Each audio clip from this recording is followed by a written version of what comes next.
அனைவருக்கும் வணக்கம். தனுசு ராசிக்காரர்களுக்கு ஜனவரி மாதம் 2024 வருடத்தின் முதல் மாதம் கோடீஸ்வர யோகம் நிறைந்த மாதமாக எப்படி அமைகிறது என்பதை சற்று விரிவாக பார்க்கலாம். இந்த ஜனவரி மாதத்தில் கிரக நிலைகளின் அமைப்பை ஆராய்ந்து பார்க்கும்போது தனுசு ராசிக்காரர்களுக்கு மிக வலுவாக ராசியின் அதிபதி 5லும் சனி 3லும் சஞ்சரிப்பது அதிர்ஷ்ட யோக வாய்ப்புகளை அள்ளி கொடுக்கக்கூடிய ஒரு அமைப்பாக பார்க்கப்படுகிறது. மற்ற கிரகநிலைகளின் அமைப்பு சாதகமற்று இருந்தாலும் வலிமை வாய்ந்த சனி மற்றும் குரு ஆகிய 2 கிரக நிலைகளும் வலுவாக இருப்பதால் கோடீஸ்வர யோகம் நிறைந்த ஒரு மாதமாக தனுசு ராசிக்காரர்களுக்கு நிச்சயமாக அமைய போகிறது. 2024 முதல் மாதமாக இருக்கக்கூடிய ஜனவரி மாதத்தில் பல கிரகநிலைகள் சாதகமாக சஞ்சரிப்பதால் கோடீஸ்வர யோகம் நிறைந்த ஒரு மாதமாக இந்த ஜனவரி மாதம் அமைவதற்கான வாய்ப்பும் சூழ்நிலையும் பல்வேறு தருணங்கள்ல அமைகிறது என்பதை கிரகநிலைகள் உறுதிப்படுத்துகின்றன. அது மட்டுமல்லாது எப்பேற்பட்ட மாற்றத்தை சந்தித்தாலும் தங்களுடைய இயல்பில் இருந்து மாறாத கிரக அமைப்புகள் இருப்பதால் நீங்கள் எதிர்பார்க்கக்கூடிய சிறந்த மாற்றம் என்பது உருவாக போகிறது. ஆனால் அதே சமயம் உங்களுடைய பண்புகளில் எந்த விதமான மாற்றமும் இல்லாமல் விரைந்த தனலாபத்தை பெறக்கூடிய ஒரு சிறந்த மாதமாக இந்த ஜனவரி மாதம் அமைவதற்கான வாய்ப்பும் யோகமும் மிக அபரிவிதமாக இருக்கிறது. ஏனென்றால் முழு சுப கிரகமாக இருக்கக்கூடிய குரு தனது நட்பு கிரகமாக இருக்கக்கூடிய செவ்வாயின் ஆட்சி வீடான மேசராசியில் வலுவாக சஞ்சரிக்கிறாருங்க.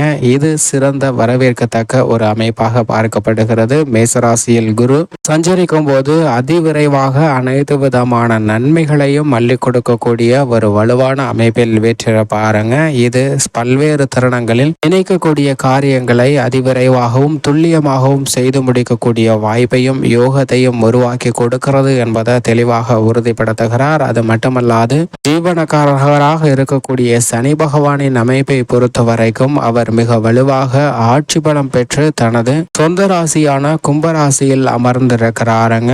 கும்பத்தில் சனி இருக்கும்போது குடகுடமாய் நன்மை என்று சொல்வார்கள். அப்படிப்பட்ட இந்த தருணத்தில் சனி ஆட்சி பலம் பெற்றிருப்பதால் எந்த பணியாக இருந்தாலும் நிறைந்த முன்னேற்றம் நிச்சயமாக உருவாகக்கூடிய இனிமையான தருணமாக அமைகிறது என்பதை தெளிவாகவும் துல்லியமாகவும் உறுதிப்படுத்துகிறாருங்க. சனி 7.5 சனியாகவோ அஷ்டம சனியாகவோ இருந்தாலும் பெரிய அளவிற்கு பாதிப்பு ஏற்படாத ஒரு சிறந்த தருணமாக அமைவதற்கான வாய்ப்பை இந்த தருணத்தில் கும்பராசியில் வீற்றிருப்பதால் மிக அபரிவிதமான முன்னேற்றத்தை ஏற்படுத்தி கொடுக்கக்கூடிய ஒரு வலுவான அமைப்பில் சனி ஆட்சி பலம் பெற்று சஞ்சரிக்கிறாருங்க. இது நிறைந்த தொழில் ரீதியான முன்னேற்றத்தையும் உத்தியோக ரீதியான பல சலுகைகளையும் எதிர்பாராத அதிரடியான திருப்பங்களை சந்திப்பதற்கான வாய்ப்பை உறுதிப்படுத்துகின்றன. நிழல் கிரகங்களாக உள்ள ராகு மற்றும் கேதுவின் அமைப்பை ஆராய்ந்து பார்க்கும் போதும் 2 கிரகநிலைகளும் தங்களது சமய கிரகமாக இருக்கக்கூடிய கிரகநிலைகளின் ஆட்சி வீட்டில் சஞ்சரிக்கின்றன. அதில் குறிப்பாக ராகு குருவின் ஆட்சி வீடான மீன ராசியிலும் கேது புதனின் ஆட்சி வீடான கன்னிராசியிலும் அமர்ந்திருக்கிறாருங்க. இது நல்ல ஒரு மாற்றத்தை ஏற்படுத்தி கொடுக்கக்கூடிய அமைப்பாக பார்க்கப்படுகிறது. நிழல் கிரகங்கள் நிஜ வாழ்க்கையில் பல்வேறு தருணங்கள்ல முன்னேற்ற வாய்ப்பை நிறைந்து கொடுக்க போகிறது. அது மட்டுமல்லாது குரு தனது நட்பு கிரகமான செவ்வாயின் ஆட்சி வீடான மேசராசியில் அமர்ந்திருப்பது போல் செவ்வாய் தனது நட்பு கிரகமாக இருக்கக்கூடிய குருவின் ஆட்சி வீடான தனுசு ராசியில் அமர்ந்திருக்கிறாருங்க. இது பல்வேறு வகையில வரவேற்கத்தக்க ஒரு அமைப்பாக பார்க்கப்படுகிறது. அது மட்டுமல்லாது குருவின் சுப பார்வை செவ்வாயின் மீது அதீதமாக கிடைக்கக்கூடிய இந்த தருணம் பல்வேறு விதமான நன்மையும் முன்னேற்றத்தையும் அள்ளி கொடுக்கக்கூடிய ஒரு இனிமையான தருணமாக அமைகிறது என்பதை தெளிவாகவும் துல்லியமாகவும் உறுதிப்படுத்துகிறாருங்க. அது மட்டுமல்லாது முதன்மை கிரகமாக இருக்கக்கூடிய சூரியன் இந்த மாதத்தின் முற்பகுதியில், அதாவது ஜனவரி மாதத்தின் முற்பகுதியில் தனுசு ராசியிலும் பிற்பகுதியில் மகர ராசியிலும் சஞ்சரிக்க போகிறாருங்க. சூரியனுடைய இந்த அமைப்பு வாழ்வில் இன்பம் பிறப்பதற்கான வாய்ப்பையும் பொங்கல் எப்படி பொங்கி வருகிறதோ அதுபோன்று செல்வ செழிப்பு நிறைந்து கிடைப்பதற்கான வாய்ப்பும் கோடீஸ்வர யோகம் நிறைந்து கிடைக்கக்கூடிய இனிமையான தருணமாக அமைய போகிறது என்பதை தெளிவாக உறுதிப்படுத்துகிறாருங்க. செவ்வாய் மற்றும் சூரியனின் அமைப்பு மிக சிறந்த மாறுதலை கொடுக்கக்கூடிய ஒரு அமைப்பாக பார்க்கப்படுகிறது. அதே போன்று சுக்கிரன் இந்த தருணத்தில் முற்பகுதியில் விருச்சிக ராசியிலும் பிற்பகுதியில் தனுசு ராசியிலும் சஞ்சரிக்க போகிறாருங்க. புதனின் அமைப்பை பொறுத்த வரைக்கும் இந்த மாதத்தில் 3 இடத்தில் சஞ்சரிக்க போகிறார். விருச்சிக ராசியிலும் தனுசு ராசியிலும் மகர ராசியிலும் புதன் சஞ்சரிக்க போகிறாருங்க. புதனின் அமைப்பு பல்வேறு விதமான மாறுதலை நிறைந்து கொடுக்கக்கூடிய ஒரு அமைப்பாக பார்க்கப்படுகிறது. சந்திரனை பொறுத்த வரைக்கும் அஷ்டமத்தில் 2.5 தினங்கள் சஞ்சரிப்பார். அந்த தருணத்தில் மட்டும் விழிப்புணர்வுடன் இருக்க வேண்டும். மற்ற தருணங்கள் சாதகமாக அமையும். அதே சமயம் உங்களுடைய பண்புகள்ல மிகப்பெரிய அளவுல சிறந்த முன்னேற்றம் கிடைக்கக்கூடிய மாதமாக அமைய போகிறதுங்க. உதாரணமாக ஒரு பூனை ஒன்று இருக்கிறது. அந்த பூனையை ஒரு நபர் காதலிக்கிறாருங்க. பூனையின் மீது அளவற்ற அன்பும் அளவற்ற காதலையும் வெளிப்படுத்துகிறார். நான் திருமணம் செய்து கொண்டால் இந்த பூனையை தான் திருமணம் செய்து கொன்றுவேன் என்று அடம் பிடித்து தன் தந்தையிடம் செல்கிறாருங்க. தந்தையிடம் சென்று எனக்கு எப்படியாவது இந்த பூனையுடன் திருமணம் செய்து வையுங்கள் என்று சொல்கிறார். அதற்கு தந்தை அப்படி என்றால் நான் ஒரு விஷயம் செய்கிறேன் என்று இறைவனிடம் பிரார்த்திக்கிறாருங்க. பிரார்த்தனை செய்து இறைவனிடம் வேண்டி அந்த பூனையை ஒரு அழகான பெண்மணியாக மாற்றுகிறாருங்க. அப்படி பெண்மணியாக மாற்றியதற்கு பிறகு தன்னுடைய புதல்வனுக்கு அந்த பெண்மணியுடன் திருமணத்தை ஏற்பாடு செய்து நடத்துகிறார். அந்த பெண் உலகத்திலேயே மிக சிறந்த அழகியான தோற்றம் கொண்டவளாக இருக்கிறார். அற்புதமான பல பண்புகளை கற்றுக் கொடுத்திருக்கின்றனர்.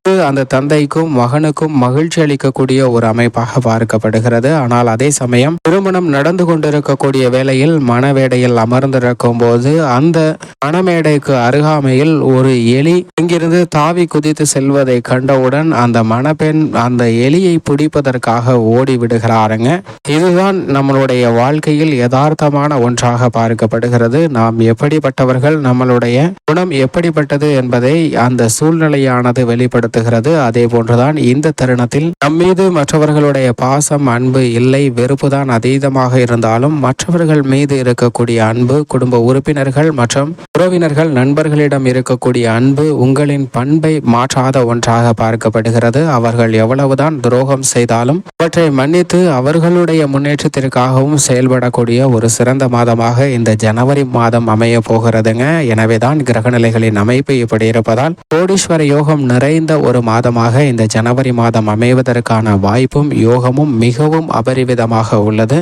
தனுசு ராசிக்காரர்களின் கிரகநிலைகளின் அமைப்பை ஆராய்ந்து பார்க்கும் போது மிக முக்கியமான 2 கிரகமாக இருக்கக்கூடிய சனி மற்றும் குரு ஆகிய 2 கிரகநிலையிலும் வலுவான நன்மையை அள்ளித்தரக்கூடிய ஒரு அமைப்பில் சஞ்சரிப்பது தனுசு ராசிக்காரர்களுக்கு அதிர்ஷ்டயோக வாய்ப்பை அள்ளி கொடுக்கக்கூடிய ஒரு அமைப்பாக பார்க்கப்படுகிறது. ஏனென்றால் ராசியின் அதிபதியான குரு பூர்வ புண்ணியஸ்தானமாகிய 5இல் இருப்பதால் குடும்ப ரீதியாக சந்திக்கக்கூடிய பல பிரச்சனைகள், சிரமங்கள் விலகி நன்மை நிறைந்து கிடைக்கக்கூடிய இனிமையான தருணமாக அமையும் என்பதை தெளிவாகவும் துல்லியமாகவும் உறுதிப்படுத்துகிறார். பூர்வீக சொத்துக்கள் ரீதியான பல பிரச்சனைகள் தீர்ந்து குடும்பத்தில் வருமானம் அதிகரிக்கும். கொடுக்கல் வாங்கலில் இருக்கக்கூடிய சிக்கல்கள் விலகும். புதிய சொத்துக்கள் வாங்குவதற்கான அதிர்ஷ்ட யோகம் உருவாகி இருக்கிறது என்பதை தெளிவாக உறுதிப்படுத்துகிறாருங்க. நிலம், வீடு, வாகனம் வாங்குவதோடு மங்களகரமான பல சுப நிகழ்வுகளை சிறப்பாக செய்யக்கூடிய யோகம் நிறைந்த ஒரு தருணமாக அமைகிறது. திருமணம், காதல் திருமணம் செய்வதற்கான யோகம் நிறைந்த தருணமாக பார்க்கப்படுகிறது. குழந்தை பாக்கியம் கிடைக்கக்கூடிய சிறந்த மாதமாகவும் அமைய போகிறது.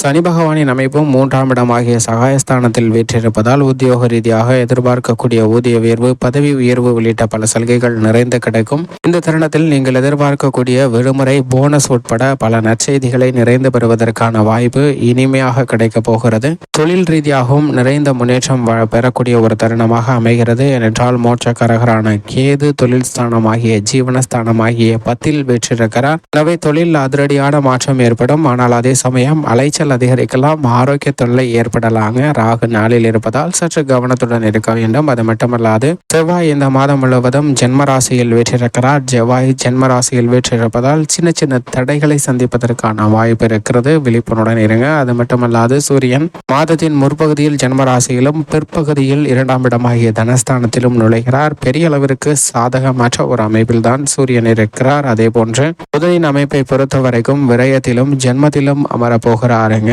புதனின் அமைப்பு கூடுதல் கவனத்துடன் செயல்பட வேண்டிய ஒரு தருணமாகவும் உணர்ச்சி வசப்படாத ஒரு மாதமாக மாற்ற வேண்டும் என்ற ஒரு சூழ்நிலையை உருவாக்கி கொடுக்கிறார். சந்திரனை பொறுத்த வரைக்கும் அஷ்டமத்தில் சஞ்சரிக்கும் போது மட்டும் கூடுதல் கவனமும் விழிப்புணர்வும் மிக முக்கியமாக தேவைப்படுகிறது. தனுசு ராசிக்காரர்களை பொறுத்த வரைக்கும் மற்ற கிரகநிலைகளின் அமைப்பு சாதகமற்ற இருந்தாலும் இந்த ஜனவரி மாதம் முழுவதும் மிக வலிமை வாய்ந்த 2 கிரகநிலைகள் சூரியன், ராகு, கேது, செவ்வாய், சுக்கிரன், புதன், சந்திரன் போன்ற கிரகநிலைகள் சாதகமற்ற இருந்தாலும் 2 2 கிரகமான குருவும் சனியும் சாதகமாக இருப்பதால் அதிர்ஷ்ட யோகம் நிறைந்த ஒரு மாதமாக நிச்சயமாக அமைகிறது. மேலும் சாதகமாக மாற்றிக்கொள்ள உடற்பயிற்சியும் மனப்பயிற்சியும் மேற்கொள்ளுங்கள். மனதை திடப்படுத்திக் கொள்ள யோகா போன்ற பயிற்சியை மேற்கொண்டால் நல்ல பலன் நிறைந்து கிடைக்கும். மேலும் சாதகமாக மாற்றிக்கொள்ள நிச்சயமாக வாரத்தில் ஏதேனும் ஒரு நாள் விரதம் இருந்து அருகாமையில் உள்ள நவகிரக சன்னதி சென்று தீபமேற்றி வழிபாடு செய்யுங்கள். தனுசு ராசிக்காரர்களுக்கு நிறைந்த நன்மை நிச்சயமாக கிடைக்கும்.